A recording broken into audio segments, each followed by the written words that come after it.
Hey everybody, welcome back. Hope you guys are doing good. Uh, just a few minutes until class, so thanks for being here. And we have another key meeting today because we're going to be dealing with the study guide and doing a review session. So I hope everyone's doing well and having a good day to this point. And just a couple minutes we'll get started, but feel free to say hello or chime in with any comments or just greetings, and yeah, I'll be right with you. Hey, Dewey. Hey there, Ronald. Good to see you. Hi, Cameron.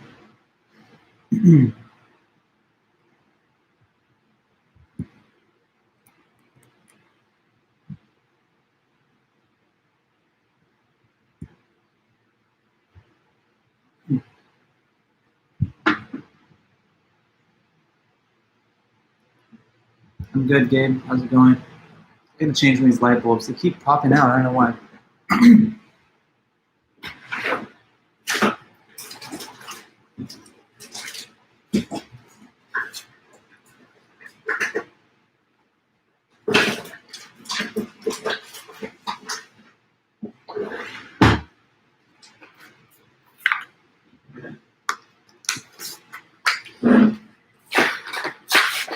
Don't they ask how many philosopher people does it take to change a light bulb?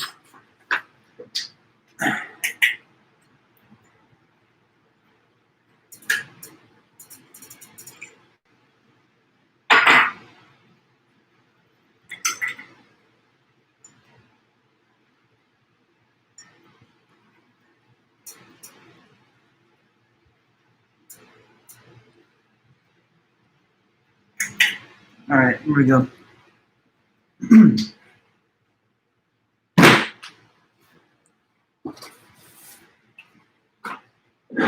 Okay.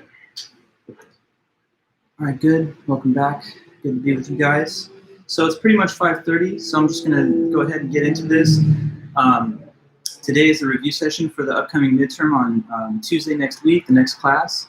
So we've all had a study guide given, and today we'd like to go over as many of the different questions on the study guide as we can to get ready for that test. Now, on Tuesday when you're taking the test, you're gonna have to answer some questions off the study guide, but nobody knows which ones that I will pick. What I will tell you is that I'm gonna select, so there's a list of like 43 questions, and hey AJ, and like a list of 43 questions, and I'm going to take like 10 or so of them, maybe 11, and then I'm going to have you answer about 7 or so of those, right? So you'll have the ability to eliminate a couple questions off of the study guide list at the time that the test is given out, but you don't know which ones that I'm going to select from my curated set of 11 or 10. So we want to be able to answer or at least come up with decent responses for any given question. How many sentences would be a good amount? Indefinitely many. I mean, think about it in terms of time. You have 75 minutes to write.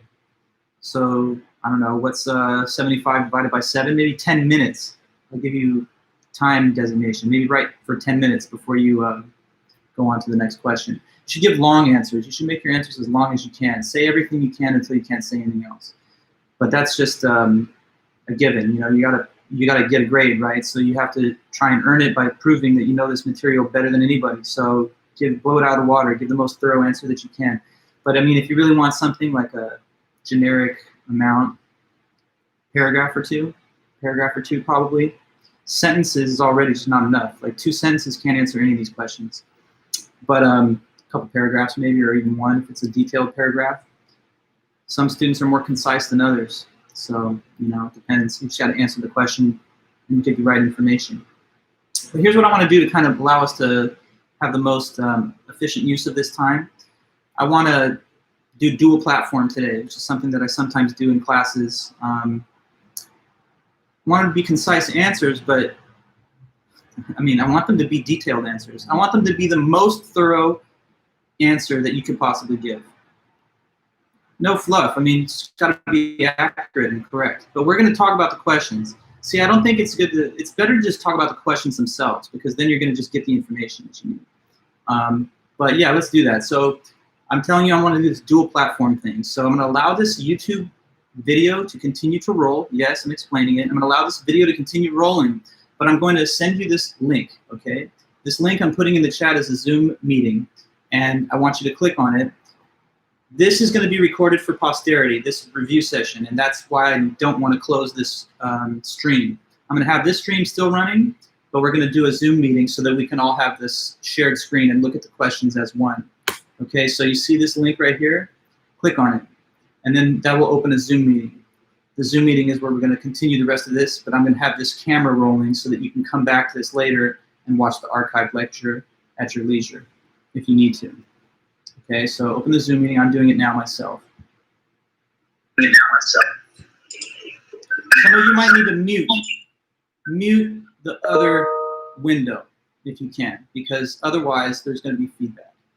So good, here we go. I'm sharing the screen. And I'm opening the chat. Here it is. And I'm pulling up the study guide. Okay, so question for anybody that's here. Can you hear me? Can you see the shared screen? Let me know in the chat, and if so, then I'll know everything's working. Yeah? Okay, good, thank you. Also, yeah, mute the YouTube for now, that'd be perfect.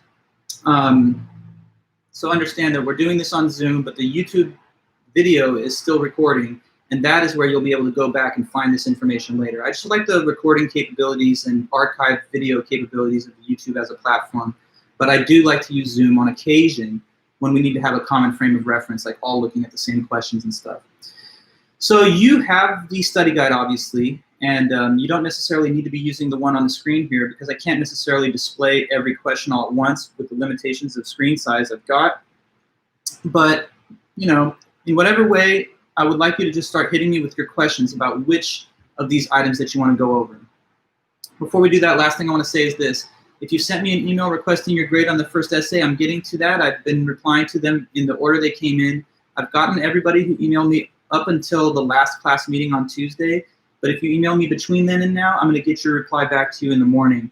I just had a very hectic couple of days with some midterms that I had to proctor and some other grading tasks that were more urgent deadlines. But you'll get your grades back if you ask for it. That's a guarantee. I'll give you a response tomorrow and throughout the weekend for any other messages that I get. So if you're that case, not to worry, and we'll get a reply. And I'm giving detailed replies to people. I'm sending everyone back scanned copy of the paper with my written comments on it. So you don't just get the grade, you're gonna know exactly how I, evaluated the paper. All right, so review session.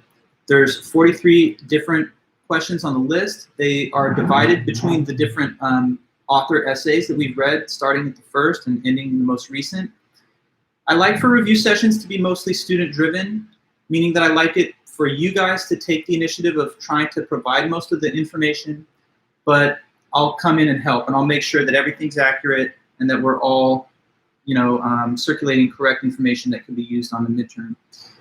But I want you to direct me to which questions you want, right? So let me know. Where do you want to go? Because I don't think we'll have the time to do every single one. Yeah, we talked about looping track in the meeting last time, but let's do them in the order you want. So let's start with 36. Okay, I see Rachel's question first, and then I'll go back to the others that I see after that. All right, so question 36. Explain Singer's response to two of the differences between killing and failing to assist. So Peter Singer wrote the paper Rich and Poor. He made the argument that we have a moral obligation to assist the third world global poor because we're living in absolute affluence, having money and income beyond necessity. And there's a lot of people that are living in absolute poverty that have not enough income or wealth to meet the basic human needs of food, clothing, and shelter. Now, I'm just giving you some background before I get into what we're going to talk about on question 36. He says that some people think killing and failing to assist could be seen as similar because they lead to the same outcome of someone dying. But what could be the differences? Well, he mentioned 5 possible differences. This question is asking you how Singer responds to 2 of them, but the first thing we want to know are what the differences are so that we can give options of what responses there might be. So what are those differences that he mentioned between killing and failing to assist? For you to get that information, there's 3 places to go. Your notes, the lecture recordings, and your memory. Well, and then there's the 4th one, the book. So using your notes, your memory, or the book, or some combination of those, tell me, what are some of those differences that he called out between killing and failing to assist? And you could say this with the microphone, you could put it in the chat, but let's hear it. What are some of those differences between killing and failing to assist? And this will also be relevant to questions. Different motivation. Okay, good. Thanks, Dewey. Different motivation. The motivation of the killer is to kill people and cause their lives to end. The motivation of you and me when we don't give money to the charity, but we just spend it on ourselves, is not at all intending harm to anybody. It's just the desire of self-interest. So that's one of the differences. What is another one? So you said difference of motive, okay?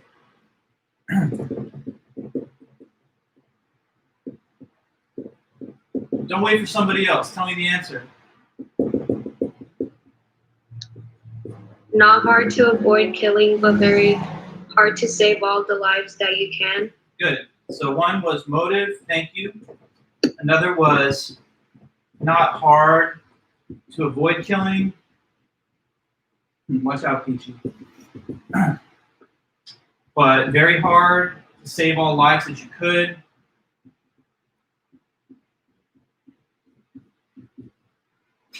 Okay, so those are two differences. What's another one that was talked about?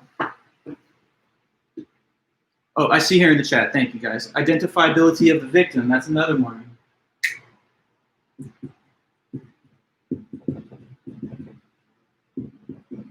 I'm writing sloppy and fast because we've already created these notes before, but maybe it'll help to have a little bit of a visual up there. Identifiability of victim.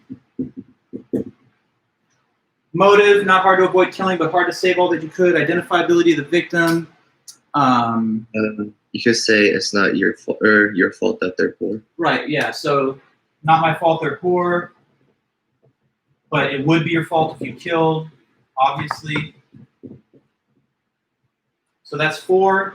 And then there's also certainty of the outcome. That was the other one, so I'll put that here.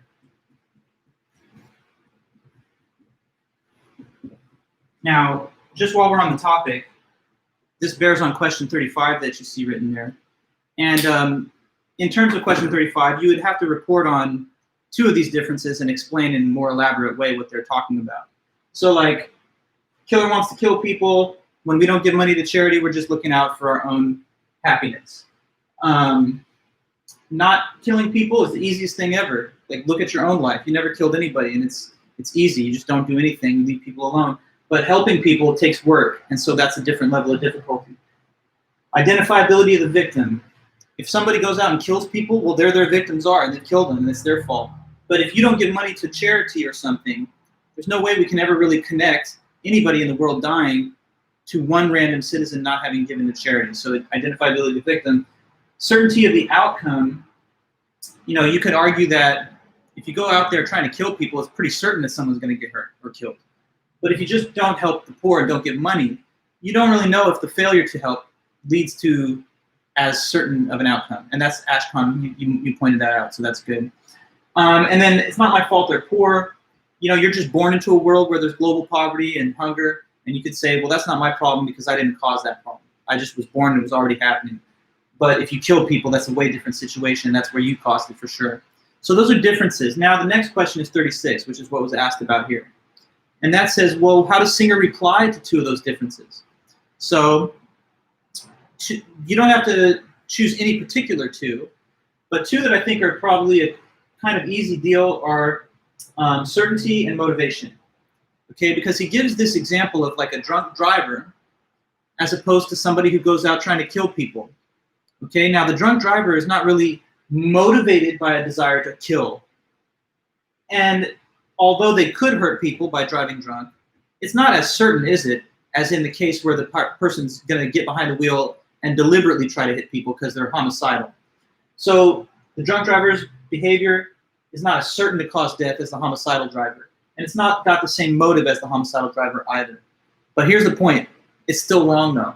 It might not be as bad as the killer driver's motive and the level of certainty that that harm is going to happen. It might not be as bad.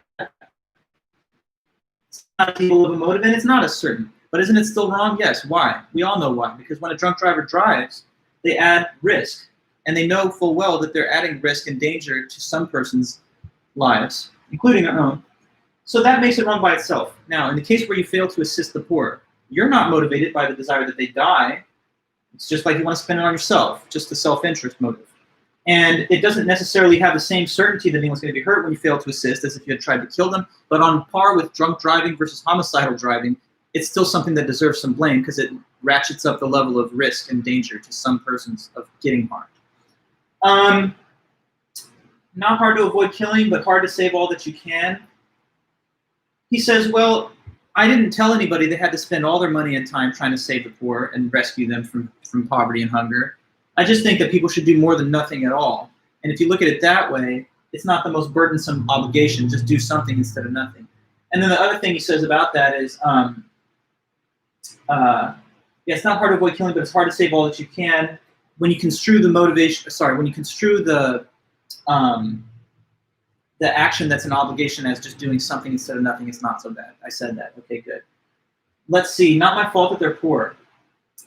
He claims two things. Number one, he says, but isn't it kind of indirectly our responsibility because we're benefiting as citizens of the first world living in absolute affluence? Aren't we benefiting from unjust systems of colonialism that existed before us that caused these haves and have-nots globally to exist in the first place? So if we benefit from the ill-gotten gains in the past, then shouldn't we try to right the wrongs today in the present? Some say that. But he has a second line of attack on this. He says, if you don't believe we bear indirect responsibility at all, okay, well, who cares? If you're a utilitarian, that doesn't even matter, and you just want to do whatever creates the most overall happiness. And then finally,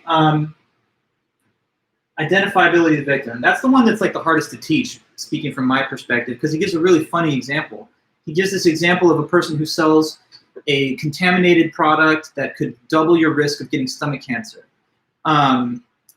Now, suppose that someone does get stomach cancer from having purchased the product. They may complain to him, I'm your victim. You sold me a product. I did my research. It gives double the rate of stomach cancer. Now I've got stomach cancer. What now? What do you say to that? Now, maybe the person that sells the product is going to come back and say, well, I don't know for sure that you're my victim. Who can say with 100% certainty? Because all that the product does is double the risk. It doesn't make it a guarantee that it's going to happen. So has he really exonerated himself from moral blame? No. Because even if we can't pinpoint with absolute precision that this person got it from him or as opposed to something else, it was still something wrong because it added risk. I think about a better example that's more current, which is like the whole COVID thing. If someone's walking around with no mask and then someone gets sick later and finds out that that person at the time was sick, they may come to him and be like, what happened? I got COVID because of you. You should have behaved a little more responsibly.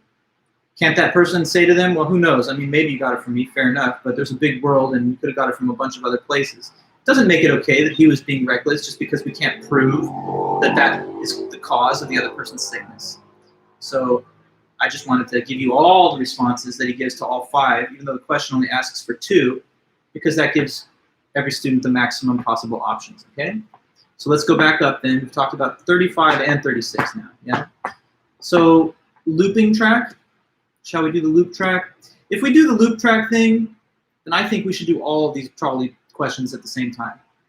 So looking at number 40, first of all, who could tell me anything about the bystander switch transplant cases? How does that lead to a so-called moral dilemma or puzzle in ethics? What do you know about that?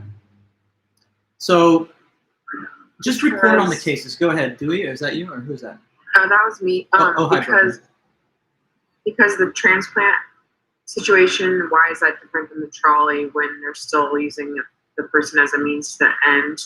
Well, the means to the end, let's not go there yet. The means to the end thing has to do with loop, or are you trying to deal with the loop case? I was just looking at number 40 for the moment.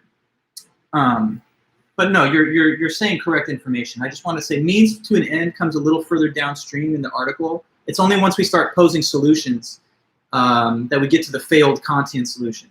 But let's try and develop the problem first, right? So let's not bypass all the little details. Transplant versus bystander. What's going on in bystander? There is a trolley. It's on a forward path on a track towards 5 people. If it continues on that path, it'll strike all 5 and kill those 5 people. But there's another diverted path of the trolley that has 1 person on it. If a switch is turned, it'll go in that direction. Now, who has control of the switch? Not the driver because they're passed out, but rather there's a bystander standing nearby, and they're in a remote location, but they've got the switch. Now, the question is given to an audience. Would it be wrong or not if the bystander hit the switch so that it prevents the death of 5 and instead death by trolley of just 1? And everybody reacts by that by saying that it's not wrong. At least I shared a video for you guys too, and maybe if some of you have watched it, you get a sense about that because you see a live audience actually taking the survey. Takeaway point, people don't think that's wrong when the bystander does that.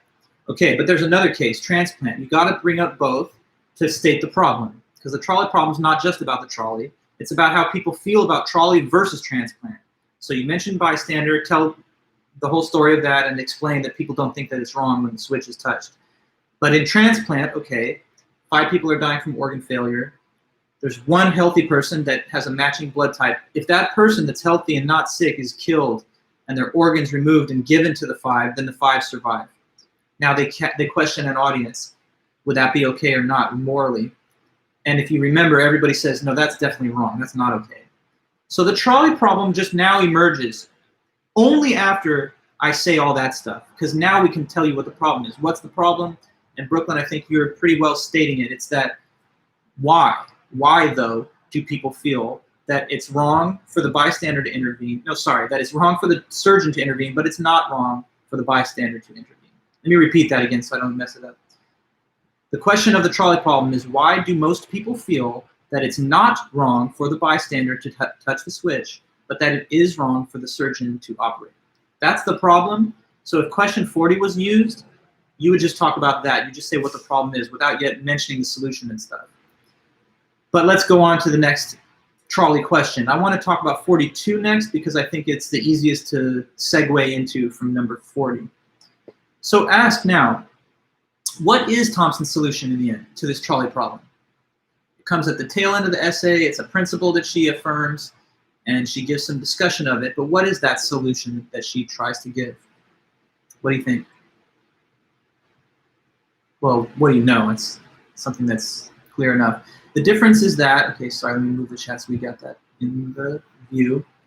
The difference is that the trolley kills the person compared to the doctor killing the person. The difference is the threat. No, sort of. It's not it though, actually. I mean, vaguely somewhere in the ballpark, but no, not really.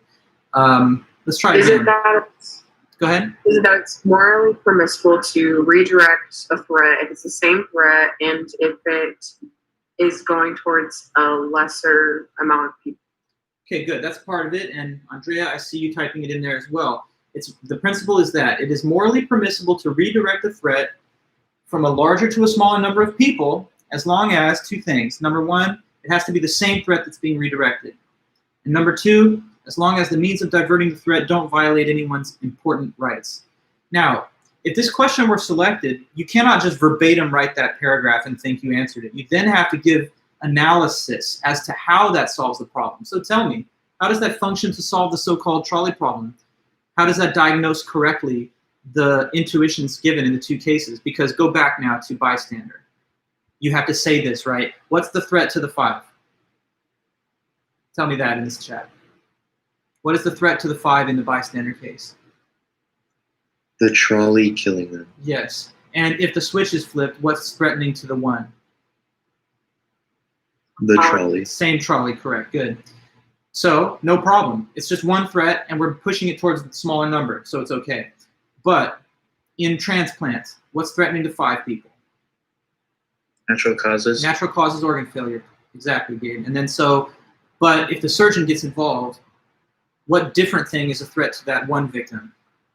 The surgeon. It's homicidal. Murder. It's murder. So that's a different threat. And that's why it's not okay for the diversion of threat to occur here, because it's actually not a diversion of the same threat. It's a wholly different threat. So there we have solved the trolley problem by mentioning this principle and applying it to the 2 scenarios. Now, there's 2 more questions on this point. There's 41 and 43. Let's do 43. Let's do that next. So before the solution is given by Thompson, one failed attempt to solve it is mentioned, and that is Kant's solution. Kant's solution is what? Kant's moral principle famously is the categorical imperative, and the second version of it says that what should never be done. Kant says, don't ever what? People as a means to an end. Yeah, don't ever treat people as human beings as a means to an end. So an end is a goal. Means are things that you do to achieve goals. So don't ever treat a person as a thing to be used towards the achievement of a goal. Now, this, according to one way of looking at the two hypothetical scenarios, bystander and transplant, it might look like it solves a problem because the death of the victim in transplant is a requirement of saving the 5 people. Dewey, you're asking which question is this? This is 43. Okay, so back to what I was saying. Yes, no problem. The transplant scenario is one where, I lost my train of thought. What was I saying? I thought we knew it was 43 is the last one on the list. Let's see. Okay, what was I saying? I got to back up then. Loop track, means as ends. Okay, the victim in transplant is used as a means to an end. Why? Because the person, if they weren't available and if they disappeared before he could operate, then in that case, you wouldn't have the organs. So you couldn't save the lives. But let's go back to the trolley situation. In the original bystander case, if this dude on the other side of the track just disappeared at the last minute, then flipping the switch would be a win-win because you wouldn't hit 5 and you also wouldn't hit 1. So isn't that even better? So it seems like the one guy's kind of in the wrong place at the wrong time in the trolley situation, but his death isn't really what we're looking for. We're just trying to get the trolley away from the other 5 people. On the other hand, if you go back to our transplant situation, it's not like we're just trying to get those 5 people out of harm's way by moving in danger to somewhere else. Instead, we're actually using the guy's body parts, and that's why he's directly used as a means. So one person dies in both cases, but only one guy's actually being exploited as a means for the use of his body parts. And Thompson offers us that little conceptual test, like what if they disappeared at the end? In the case of transplant, you couldn't save 5 lives anymore. But in the case of bystander, you still could, because if he disappeared at the end, then the trolley's still going off somewhere else. But then a loop is brought in, okay? So this loop case, let's be clear, the loop case is given just to create a problem for Kant's attempted solution, okay? Because once it's loop that takes the place of bystander, it's no longer true that sending the trolley in that direction and the guy disappears is going to prevent the death of 5 humans. Because in this loop, you've got a big guy up on the one side, the track forms a circle, and if the trolley goes in that direction, and he was to disappear, it would simply continue on its loop and hit the other 5 people eventually and still kill them. So in a loop, the one big man's death actually has to happen in order to prevent the death of the other 5 because of his size and because of the nature of the loop. But when the audience is surveyed, they still feel like that's nothing wrong to do, and yet the transplant case is wrong to do. So with loop, the intuitions elicited by comparing loop to transplant don't square with the answer given by Kant, because if Kant's solution worked, then everyone should feel like it's wrong to switch the switch in loop, but they do not. And so the solution doesn't function to solve the problem, and that's why Thompson thinks hers is really the better one. Now, man on the bridge, number 41. This man on the bridge case is the last thing that's in her paper, and that just is given to show the necessity of the second clause of her solution. The clause which, if you scroll back up in the chat here, you see, as long as the means of diverting the threat don't violate anyone's important rights. So essentially with man on the bridge, if you remember the case, there's a big guy. If he's pushed off the bridge, he falls into the pathway of the trolley, blocks it, and it saves the 5 lives. But everybody says that would not be okay to push the guy so that he stops the trolley. Well, if we didn't add this second part of the solution here that says, also you can't take means to divert the threat that violate important rights, then it would no longer be clear why people feel that this is wrong, because it's a trolley that could kill 5, and if you push this dude, then the same trolley kills 1. Wasn't that what Thompson said was okay? Just divert a threat from a bigger to a smaller group. It has to be the same threat. Seems like it checks out, but it violates the second clause, and that's why she says it has to be added. So although it is the same threat, replacing the guy in the way of the threat by means of a push, which is not all right, but flipping a switch, that would be. Because hitting a switch doesn't violate an important right, but pushing someone off a bridge does. I gave you a grenade example as another alternative to give the same kind of result. But all right, we've covered all the trolley stuff. So now then, I'm looking back up here. Sierra, you say number 1 and 5. Okay, great. So ontological argument of Anselm. That's a classic. So how does it go? First of all, let's get the big picture. This is an argument that's trying to prove what? What's the point of the, what you call it? They're trying to prove God's existence. Yeah, they're trying to prove that God exists, right. So what's the evidence? What are the reasons? There's reasons. He doesn't just say God exists. Are we done? No, he's giving reasons. So what are the reasons? That's what you're... Yes? Is it because he's the greatest conceivable being, or people describe him as that? Yes, because he's defined to all people as the greatest conceivable being. That's the definition and the concept of God, yeah. And he says that that's an idea that all people have in common, whether they're theist or not. It's not like we scratch our head and get confused when people start talking about the word God. We know what the word means. It means the greatest conceivable being that you could ever think of. Okay, so Ronald, you say this: to be the greatest conceivable being, you have to exist in both the mind and in reality. Exactly. But, you know, you'd build up to that a little bit. You could say, like, some things exist only in the mind, like Santa, or, well, I shouldn't say Santa, what's Saint Nick, like fairies or leprechauns. And some things exist in the mind and in reality, like I don't know, Cal State Fullerton campus. So some things exist only in the mind, some things exist in both. You give examples, and then you would make the mention that, you know, according to the argument, it's greater to exist in both than just one. So since that's greater, God has to exist in both, because he's supposed to be defined as the greatest conceivable being. He can't lack for anything. So he couldn't be in the category of being less great, which he would be if he didn't exist in both the mind and in reality. So if he didn't exist in both, he wouldn't be as great as you could think, which would contradict the definition. So he does exist in the mind and in reality. So there's just those elements of the argument. God's known by everybody to be the greatest conceivable being. Even atheists agree on that definition. But there could be things that exist in just the mind or in both mind and reality. Nonetheless, it's better to exist in both. It's greater to exist in both. So the greatest thing you could think of would have to exist in both, because if he didn't, he wouldn't be as great as possible. Okay.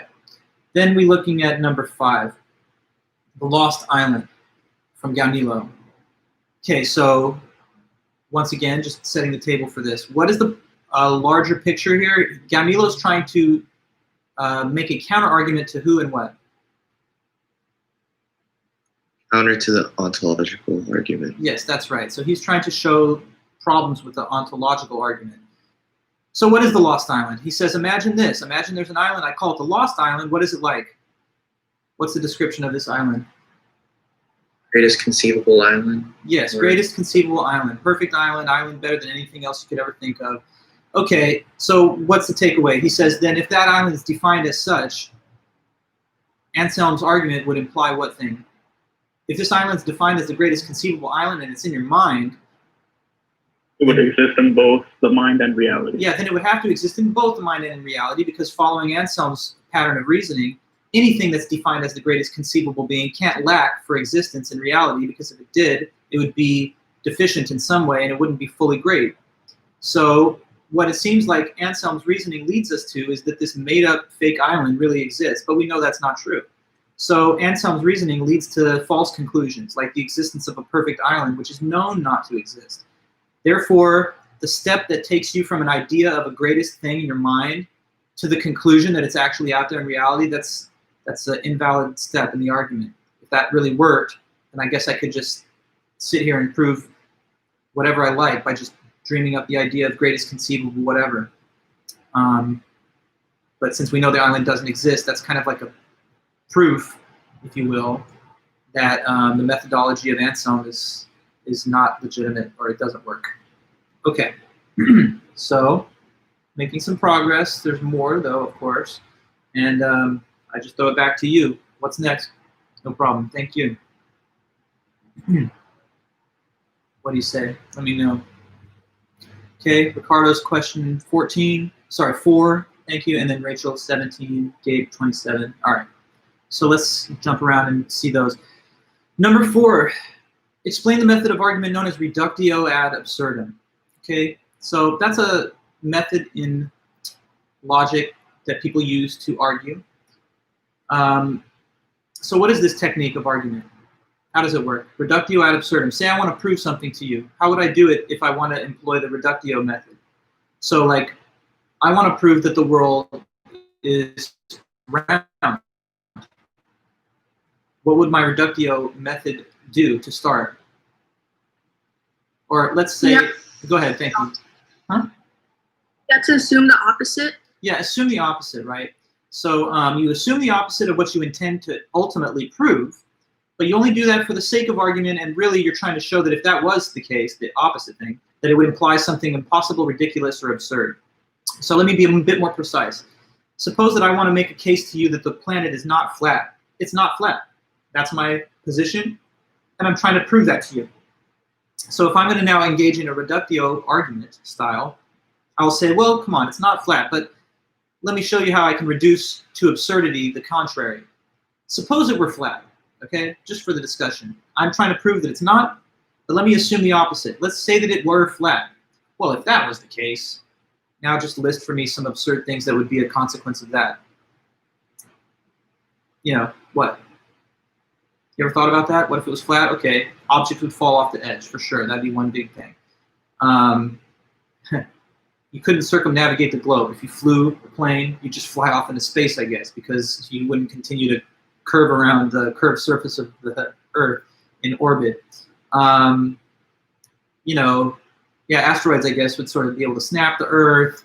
If you dig deep enough, you should just, I don't know, fall off the disk that's floating out there. There's other problems too, right? I mean, if the planet was flat, how could you possibly explain that the sunlight isn't shining on the whole exposed surface at once?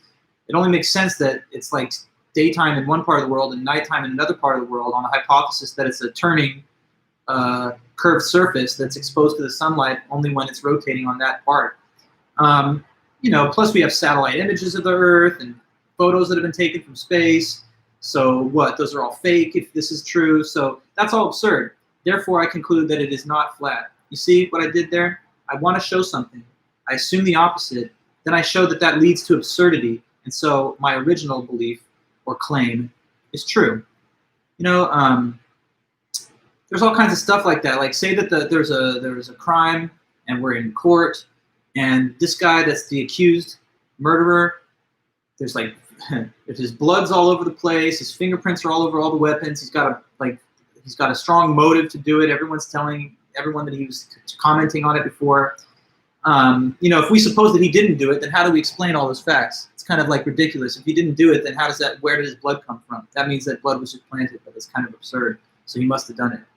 You know, anyway, that's how we argue with reductio. It's any situation where you're like, look, assume for the sake of argument something opposite, and then show that that does not work and that's not possible. Therefore, the contrary must be the case. Because, you know, it's an interesting thing about logic. With regard to any well-formed proposition, either it or its negation is true. So if I tell you right now, there's a 10-foot snowman standing somewhere in Nebraska, that statement is either true or false. It either is the case or it's not the case. But there's no third possibility. So when you have a proposition, either it or its reverse is true, but they can't both be. And if one has been disproven, then the other one has to be. Okay, anyways, so that's reductio. Now, Rachel, you asked me about 17. What is an objection to Pascal's wager? Okay, that's good. But for context on this question, I think let's take a step back and let's deal with question 16 so that we've all got a clear understanding of the wager itself, right? Because objections, you know, always follow from an argument that was given. So it's good to have the argument and then have it in mind so we can present the objection afterward. So right, what is Pascal's wager then? Anybody who could just throw out a few things about it and I'll elaborate if needed. It's a forced wager. It's a forced wager, okay. So he's saying to you that, well, he opens up by saying no one can prove whether God exists or not. That's impossible. Even if he does exist, there's no way we could actually prove it because he's, you know, he would be infinite, he'd be beyond our ability to comprehend. So he says, let's not try to prove anything on God's existence. Instead, let's just take it as he has to either exist or not exist. And now you have to just choose which one you're going to believe in, whether he exists or whether you believe that he doesn't exist. And you're right, he says it's a forced wager. He says this is one wager where you can't decline to take a bet. So why then does he say it's better to believe? Andrea, you're putting it on the chat. Because there's bigger risks when you believe. Wait, sorry. No, you put the greater sign the wrong way. Don't you mean that it's less than? Yes, okay, so two ways. Okay, so let's clarify. when you believe in God, the whole point is there's no real risk, or at least not any significant amount of risk, because if you're wrong, it really doesn't matter. Nothing happens. And if you're right, you get an awesome reward. But if you choose not to believe, well, yeah, Cameron, it's stated in his article to be somewhat similar to a coin flip, and let me explain that. It's like a coin flip gamble, because like if I flip a quarter, I don't know if it's going to land heads or tails. How could I? Because that's what we depend on, the outcome of the coin toss. So I don't know the result, but I know it's got to be one of the two exactly, and I just can't tell which one until it's over. With God and his existence, it's the same thing he's saying. It's got to be one of these two things. He either does exist or he doesn't. It can't be both. It's got to be exactly one of those two. We don't know which one it is. We can't find out for the time being, but we have to make a decision as to which side we're going to pick. Now, as he argues from there, he just claims it's way better to believe because you could be right, and if you're right, you'll go to heaven. If you're not right, there's really nothing to lose. So if you win everything. If you lose nothing. That's like a direct quote from him. But if you don't believe in God, if that's your choice, if that's your wager and your bet, as he compares it to a bet, then you really have not much that you could gain and everything to lose. If you wager that God doesn't exist, being right doesn't even give you a benefit. But being wrong could send you to hell or just block you out of heaven. So why take that chance? People usually don't want to take risks if they're not necessary. And in this situation, it looks like only one bet has significant risk, and the other one is just either all upside or no win or no loss. So it's better for you to bet that God does exist if you just want to sort of play it safe and not take an unnecessary risk in case you're wrong. That's all that was. But hold on, the next question follows after that. So what are objections? In this class, we read two authors that could be utilized as objections. So who are we talking about? Something that could be used to come back against Pascal. Like what's one of the authors that we read that will work for that? Okay, Andrea, Hiddenness of God by Robert McKim. That's one of them. Robert McKim said that maybe there's no real stakes actually, because what Pascal tells you is if you don't believe in God, you should be worried because if you're wrong about that, he's going to punish you, or at least he won't like that. But what McKim says is that, well, God appears to be hidden.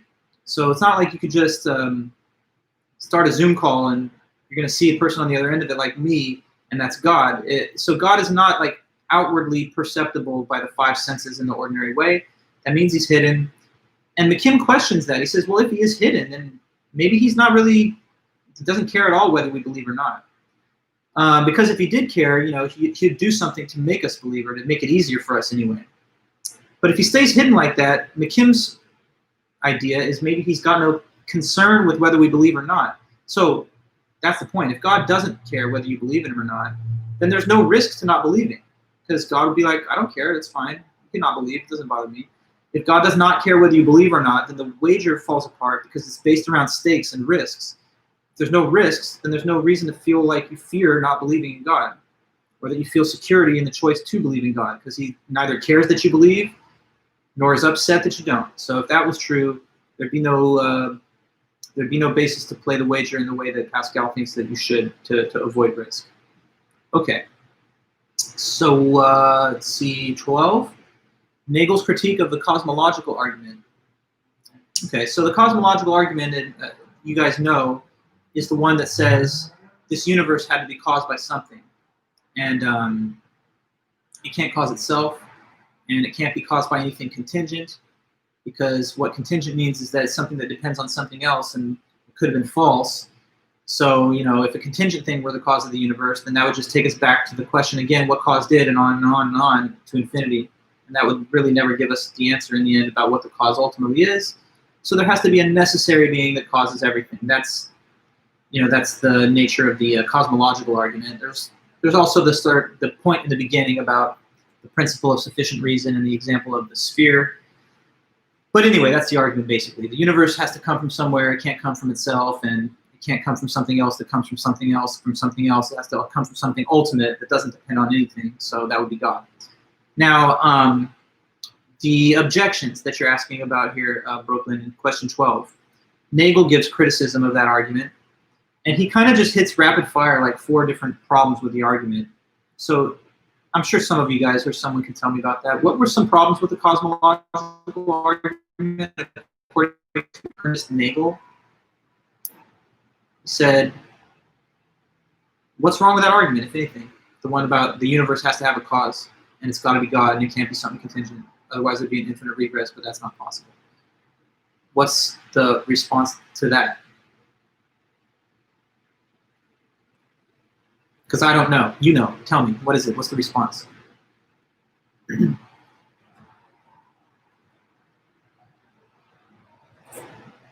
Dead silence, really? Okay. Why should God have no cause? If everything has to have a cause, then why doesn't God have to have one? That seems inconsistent to say that on the one hand, everything has a cause, but oops, not God though. That seems like it's kind of like wanting to have it both ways. God's ultimate, uncaused, nothing behind him, but everything else has to have a cause. So which one is it? Everything has a cause, or some things don't? Because it seems like the argument wants to say both. So that's only one problem though. Why wouldn't God have to have a cause? Next problem is that what?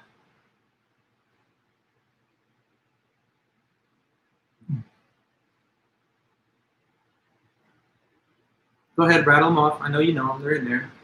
And if there can be something with no cause, then why does the universe have no cause? Yeah, why? Well, why doesn't the universe have no cause? Why couldn't it just be the universe that's uncaused? So if there could be something without a cause, as God is being claimed to be, then why not merely assume that it's the universe itself, the physical universe, which is the uncaused necessary being? In that case, there's no need to postulate the existence of anything separate and outside of it that brings it into being. So we've had two objections mentioned just now. One, how do we really know that, well, to be honest, there's one that actually stated before these two. He starts by saying, how do we know that everything has to have a cause? Maybe it doesn't. But if everything has to have a cause, then how come God doesn't have to have one?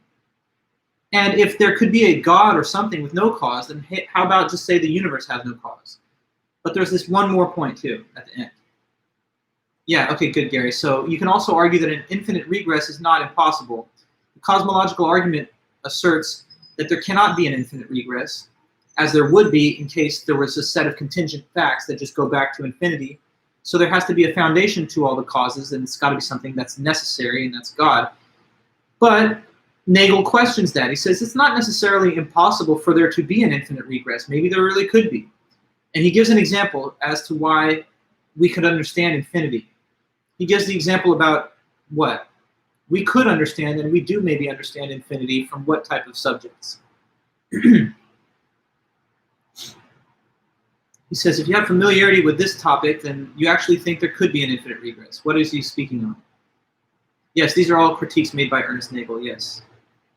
Doesn't he give the example of the number line? Yes, he talks about mathematics and geometry, correct, Brooklyn. And so he says, in math, there's an infinity of values between even the two closest points on the numeric line, because we can obviously go into the decimal expansion, which is indefinite. And if you have 2 points along a geometric line, geometry tells us that because individual points have no extension, that there's an infinity of points between any two single points on the numeric line and the geometric line.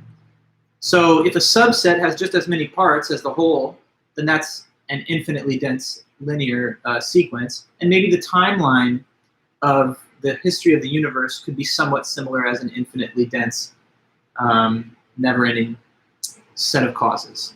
Okay, so that's the full range of objections. Why are we so sure that everything has a cause? If everything has to have a cause, why wouldn't God have to have one too? If there could be something with no cause, maybe it could just be the universe. And also, an infinite regress may not, in fact, be impossible. Okay, so those are objections mentioned by Nagel. And you say 27. Okay.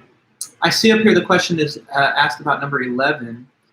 So let me get back to the, no problem, Brooklyn. Let me get back to 27, Gabe, in a minute, but I don't want to leave this question on 11 behind. So question 11 is about William Paley's article, The Argument from Design.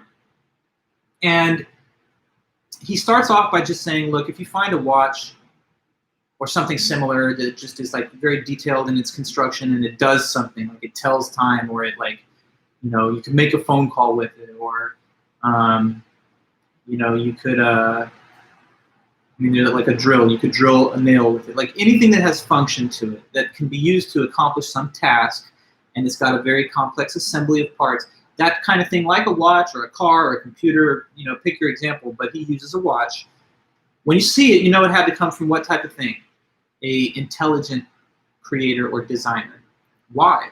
Well, I mean, come on. Do you really think that like a ceiling fan like could just pop out of randomness? You think that like a you know, an automobile could have just somehow come into the universe without an intelligent life form to build it? It's not possible. It's obvious that that's impossible because of how hard you have to work to make something that actually does anything and to put the parts in the right order. So a point that he takes away from the whole watch case is that if you see something like a watch, boom, you know it had to come from an intelligent force because there's not, randomness can't generate such a thing. And after he gives that case of the watch, makes that claim, then he hits us with the stuff that's in question 11 here. And so he says, look, some people are going to make claims about the watch, like, hey, I've never seen the watch being made, or I don't know how the watch works, or maybe the watch is busted and doesn't work. But none of those things would lead you to any doubt that the watch had a creator. So 11 is about things that would not cause you to reverse yourself and doubt that the watch had to have a creator. So nobody would doubt that the watch has a maker just because they've never seen a watch being made. Nobody would doubt that the watch had a maker just because they do not know how it works. Nobody would doubt that the watch has a maker just because there is some aspect of its construction or design that is flawed or working improperly. And the fourth thing is that nobody would doubt that the watch has a maker because they suppose that instead nature just spontaneously generated it out of chance. So it doesn't ask about all four of those factors, but the question mentions three. So you could go around and sample from those factors if this question were selected on the exam. Okay. And like, I guess, taking a step back from the specifics of that example, what he's mentioning in the larger picture is that although even in nature there are some things that you've never seen made, or you don't know how they work, or that are occasionally flawed, that's also not a reason to doubt the existence of a creator of nature either. So if you see a person who's born blind, you might say, well, vision is not working in their case. So does that show that there's no creator? No, not any more than if you found a broken watch. That wouldn't make you think, well, maybe there's no creator to the watch. Sometimes we don't know how things in nature work. Like, do you really know how the brain works? Not exactly. I mean, we have vague understanding. Neuroscience is getting closer, but there's many aspects of it that are just not well understood at all right now. But does that mean, well, since there's mysterious elements of how it works, maybe there's no creator at all? He says that wouldn't make any sense any more than it would in the case of the watch, and so forth. All right. Can you repeat the third one after no one would doubt if they had never seen one made before? Yeah, the last one is no one would attribute the existence of the watch to just like metal and iron and like wind, just things happening in nature. So nobody would suppose that rather than the watch being created by a designer, maybe it came about by chance events. Nobody would think that that is a better explanation for the origin of the watch than the watchmaker. Okay, so basically the fourth one is it couldn't have been chance. It had to be a person doing it on purpose with a goal in mind. It couldn't have just been like random stuff happens and a watch is the outcome. Okay. So yeah, Dave, you asked about 27. So the shopkeeper example of Kant. Okay, Immanuel Kant says that you should always act from a sense of duty to uphold the moral law, and that if you do that, then you're acting with a good will, and that's what we expect from you morally, and that's your moral obligation, to act with a good will, to act from the motive of duty to uphold the moral law. But about that motive of duty, he says that it is only when your act is done from the motive of duty that it has moral value. As opposed to that, there's another motive that if you act based on that motive, there's no value morally to what you've done. So what is this alternative different motive that he's pitting against the motive of duty? He compares and contrasts the motive of duty with the motive of blank. Tell me the other motive. Because this is what the example is about. Inclination. Okay, Gary, the full word, inclination. So What he said then, again, is that when you act from the motive of duty, your act does not have moral value. Now, let's expand on that. What is inclination? What is it when one acts on a motive of inclination? One sec, I'll be right back.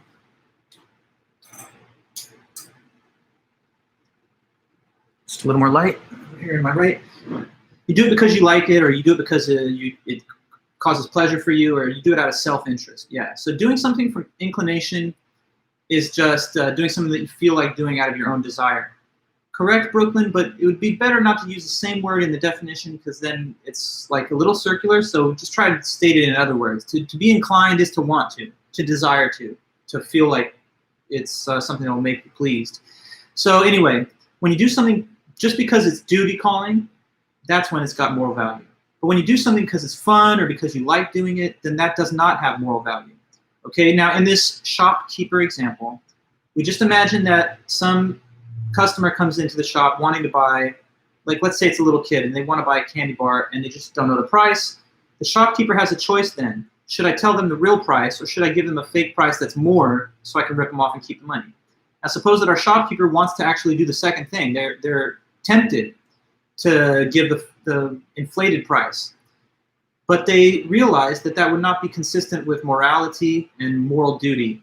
So they force themselves to turn away from their greed and desire to rip the kid off, and they give them the fair price, even though they don't want it. And even though they're kind of almost a little annoyed by the requirement to be moral. But they do it anyway because they see that that's the duty.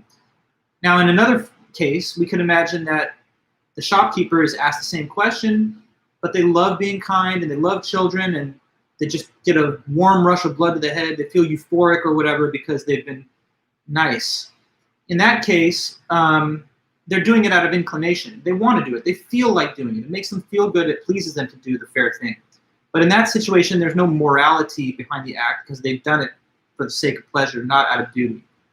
Another case could be that if they give the fair price, but not because they recognize the moral obligation, but simply because they're afraid that the kid could find out. It's sort of like, you know, being afraid that you get a negative Yelp review or something. If that's the reason that you're giving good service and not just because you feel like you have an obligation to the customer, then there's a mixture of inclination and duty. The pure case of duty is when you don't have an inclination to do it for any reason, and that you even have a contrary inclination. You're disinclined to do the right thing, but you make yourself do it just because it's right. That's when the act has moral value.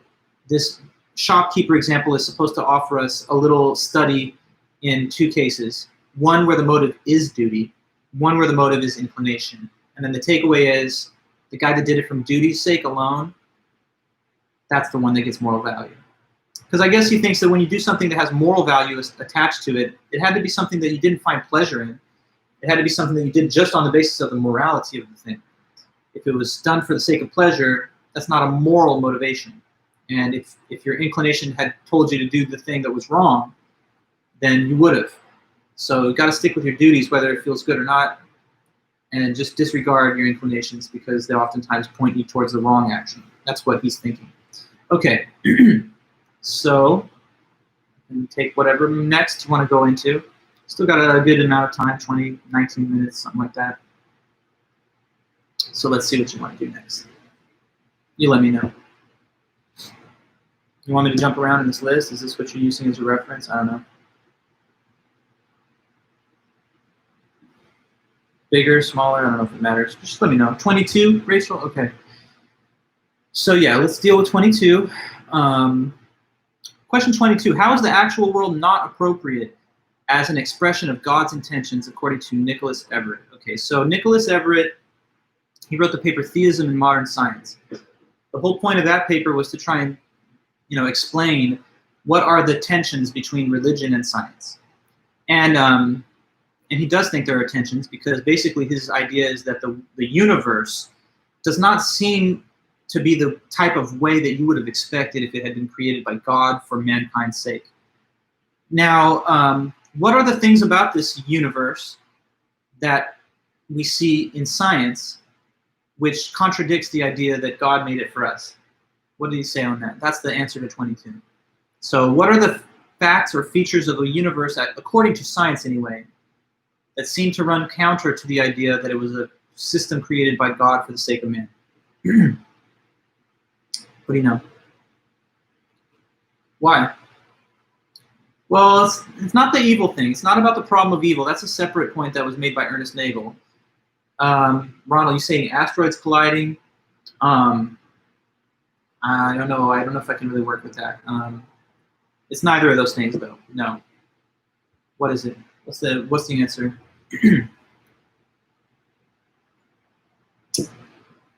Okay, sort of.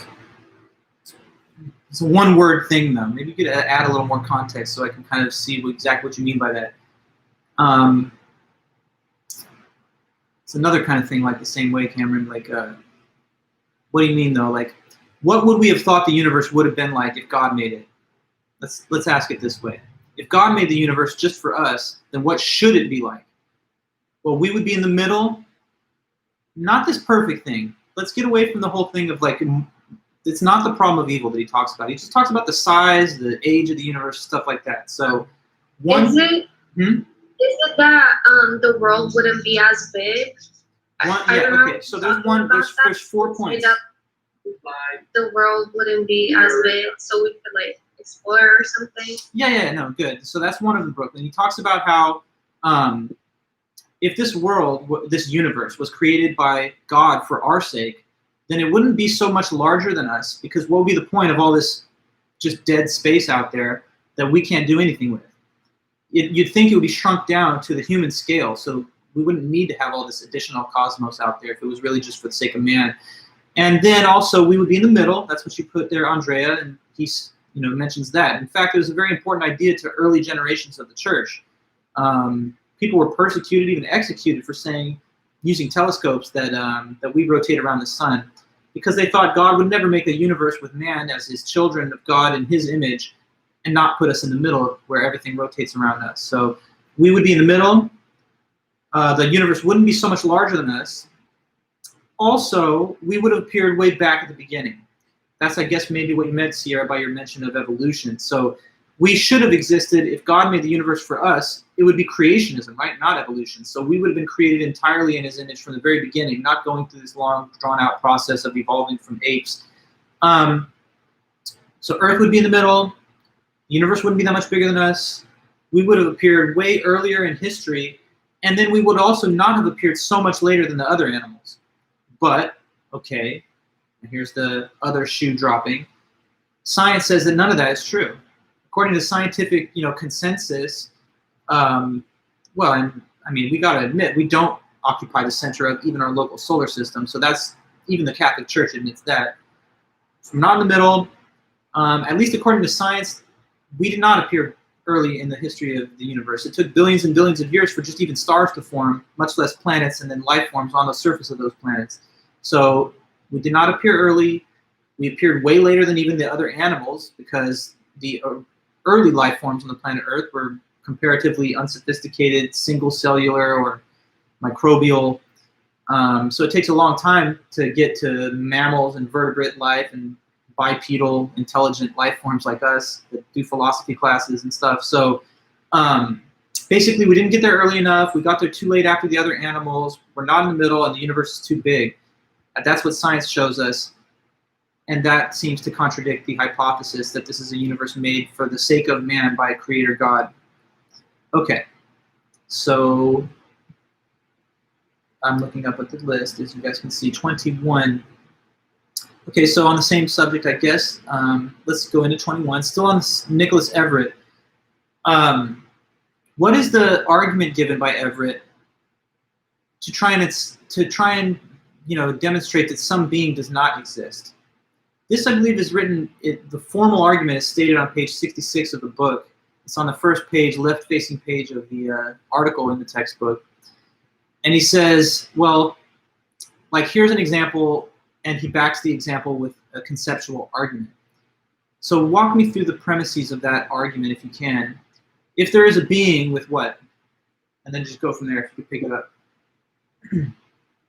Nicholas Everett, formal argument given on the first page of his article. So if there is a being with nature N and intention I, then that being would what? I know, but Gary, don't hesitate to write the more fulsome statement there, because we'll lose a little of the context. Yeah, so if there's a being with nature N and intentions I, then that being will produce change C in the world. Okay? That's the first premise. What's the second premise? After that.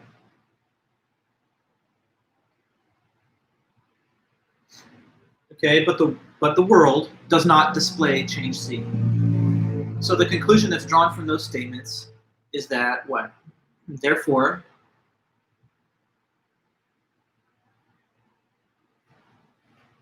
we're right there, leading me all the way to the promised land, but you've got to open the gate. Okay, so therefore there is evidence that the being does not exist. We're talking, Joel, about 21. Okay? Good, Rachel. So let me just restate the full argument. Premise 1. If there is a being with nature N and intention I, then the being will produce change C in the world. Premise 2. The world does not display change C. Therefore, there is evidence that the being does not exist. Now, what example did he give to illustrate this argument? Tell me about that. Now I'm asking you about his hypothetical scenario. What was it? He said, consider this argument through the presentation of this example. What's the example? You definitely need to know it. So just let me know. Using this format of argument, imagine somebody is trying to discover or determine whether what exists.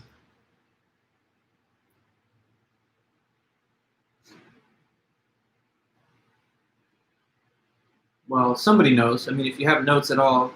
Okay, survivor that's on an island, right? So kind of like the castaway example, right? So that's part of Nicholas Everett's essay for sure. So suppose that someone was on an island, they washed ashore, kind of on a shipwrecked, journey, and they're wondering, is there someone else on this island too that also made it over to the shore? Am I the only one, or is there someone else? So they use the argument and think about it along those lines. Well, if there is another survivor who wants to get off the island, nature and intention I, then he would do certain things on this island that I would be in a position to see if they're there. Like those are the changes C that you'd expect if the being exists. And what would those changes be in this situation? Well, it would be like tracks, fire pit, crude tools, noises, maybe a little enclosure. So, you'd look for that stuff in seeking out evidence for another survivor. But if you didn't see any of those signs after you went through the island and looked for those signs, now you're in a position to conclude that probably there's good evidence there's no such survivor. So the overall idea is, if you think some type of being exists, if you have a theory that some type of being exists and we don't just know for sure, then consider what the behavior is that the being would do if it did exist. That's the changes C that's described in the first premise. So like if it was another survivor, they'd do certain things. Look for them. If you don't see them, maybe they don't exist. In the case of God, that's the bigger picture of his argument. If God exists, you'd expect him to make the universe a certain type of way, like with people at the beginning and not so big and not so long after the animals and right in the middle. But trying to see evidence of a universe like that, we just don't see it. That's not what science is leading us to. So it seems like the universe that we find by science is not the type of universe we would expect if it had been created by God. Just like in the hypothetical, the island doesn't exhibit the features you would have thought it would if there was another survivor. And I kind of offered you guys like another example from my own life when I talked about this essay. And that was just that true story. When I was a little kid, I was like skeptical of Santa Claus. And so they told me that he would come on Christmas and that he would come deliver gifts and take cookies and milk and stuff. So I just stayed up and waited and thought, well, if he does, then I'll see it. But I didn't see it. And since I didn't see it, I gained evidence that there's no such being. So it's like, determine what the expected behavior would be, look for it. If you don't find it, being probably doesn't exist. Applied to the case of God, kind of interesting, because the argument is saying that God would make the universe a certain way according to the Bible and according to common sense. But that's not the way the universe looks to be. So he concludes that there's evidence against God coming from science. Okay, so what's next? If you have other questions, maybe I missed something up here. 30, okay, what is it to treat someone as a mere means? Yeah, so to treat someone as a mere means, according to Honora O'Neill, she simplifies Kant's ethics a little bit. This is very briefly mentioned because she really has like one point to add to his work. But she says that if you want to have a more simplified, dumbed down understanding of Kant, not dumb is a bad word to use, but like, a more basic, easy to digest example of Kant's philosophy of ethics, just think about that second version of the categorical imperative, which says never treat a human as a means. And she says that the easiest way to think about what that tells you not to do is that you should never ever involve another person in an interaction that they would not consent to. So if you're doing something with or to another person, and that person would not agree with what you're doing with or to them, they wouldn't consent to it, then you're using them as a means. And you're using them as a means to your end. That's not okay, that's bad, that's wrong. So that's not okay according to Kant. That's what the moral law tells you must not do. Don't use people as a means to an end. In other words, now Honora O'Neill speaking, let's simplify that. What it means is don't involve people in interactions that they would not consent to.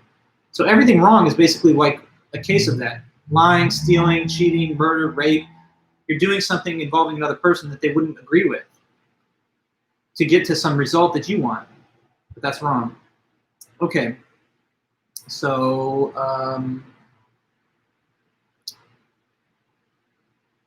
guess 29 here, Gary, is that, or, oh yeah, both versions of the categorical imperative. So we just now actually talked about the second version, right? Don't treat a human being as a means to an end. If that question came up, you probably would want to give detail about what an end is and what a means is.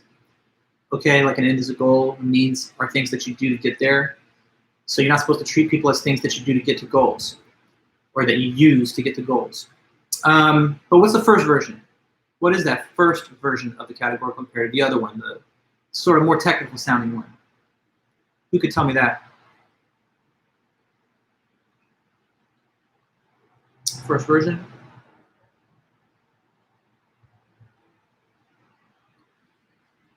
Instead of saying never treat, it says act always to start off. So tell me that principle, the first version of the categorical imperative. Act always so that the maxim of which describes your action could be willed to be a universal law.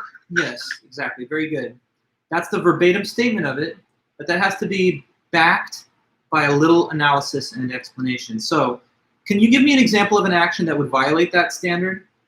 Give me an action that could not be willed to be a universal law and would therefore be immoral, violating the moral law according to Kant. Something that couldn't be done universally and still work. Okay, cutting lines, that's one case. How about requesting a loan that you have no desire to pay back? That couldn't be done by everybody and still have lending. How about stealing? If theft was the universal norm, everyone steals every time they want anything, then even the thief couldn't have security in his stolen items because 100% of the rest of the global population would be stealing too, so the thief's items would get stolen from them, and therefore there'd be no point even in theft. So yeah, any action that cannot be elevated to a universal law is wrong. That's what the first version is saying. Consider the maxim. The maxim is the individual's principle of action or policy. It takes the form, I will do X under certain circumstances C. If you elevate that to a universal law, it gets ramified to the statement that all people will do X in circumstances C. So, you know, like if somebody says, I'll cheat on an exam when I want to pass, that would be the universal law. All people will cheat on an exam. But if everybody cheated on an exam, what would be the point even of giving the test? We would just already know that nobody's got any merit, so why even evaluate them? There'd be no point anymore to even having the system.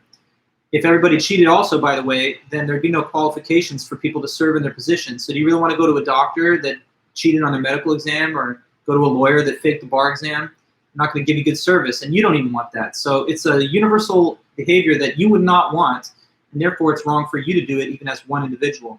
So Kant asks you in the first version of the categorical imperative to ask a what-if question. What if everybody acted this way? And if the answer is that would not work or that would be something I would not want, then that's wrong for you to do as well. A lot of people, they just think about themselves and they don't think about the rationality of what they're doing, you know. So when you cheat or lie or steal, you don't think about that. You're like, well, not everybody's doing it. I'm just doing it, and the world will still keep working because most of us follow the rules. but the rules are not meant to be broken. Anyway, what's next? Anything else? We're getting close to the end, I know. We probably don't have a ton of time remaining. Yeah, thanks, Gary. Question you want to talk about, maybe we can get into it. Nonetheless, we have done a pretty good job, I believe, covering a lot of material. I guess I didn't really use the board much, but when we got into the Peter Singer stuff, I did want to list the different factors on the board.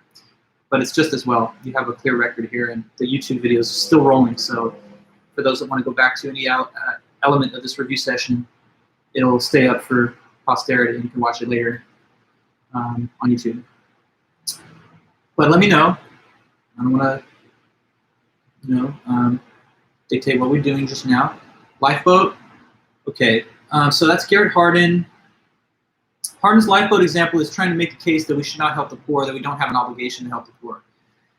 In the case given, we imagine that there's a lifeboat which represents each wealthy nation, and so for every wealthy nation, there's a different lifeboat floating in the ocean. Lifeboat USA, lifeboat Britain, France, Germany, Japan, and then there's a bunch of people in the water that are all like drowning and it's in danger of dying.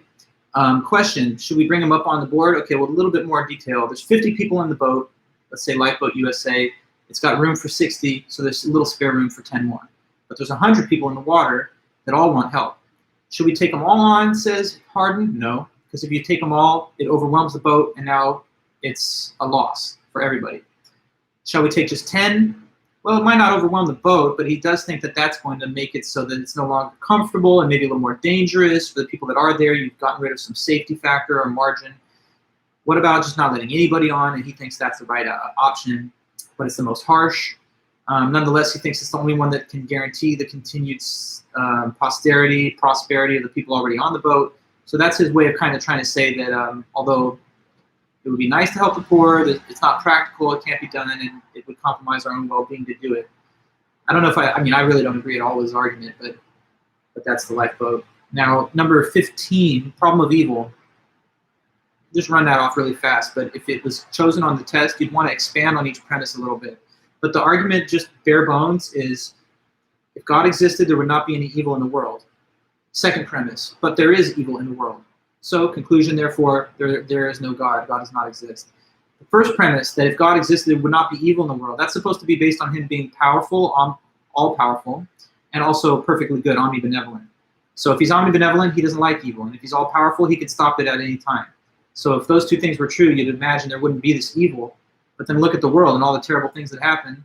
So there must not be a God. That's the argument, anyway, given by Nagel, sometimes used by atheists and stuff to try and disprove God. Okay, guys, well, we have reached the end of today's meeting, so I'm grateful to you guys for helping out with all the study guide, and this is the same kind of way it'll go when we get to the final later in the semester. We'll have another one of these review sessions, but for now, we're good. Let me know over the weekend if there's anything you want, and if you have asked for your essay grades, definitely I'm getting back to you tomorrow and throughout the weekend for anybody that messages me. So yeah, take care, be in touch, and I'll give you details about the exam distribution on Tuesday before the meeting, before Tuesday, so hang tight.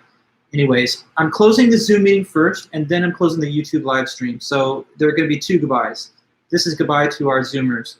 So, and thanks, Ricardo. Yes, LeBron James, he brought it home. Los Angeles Lakers, baby. Long live LeBron James. All right, I'll see you guys.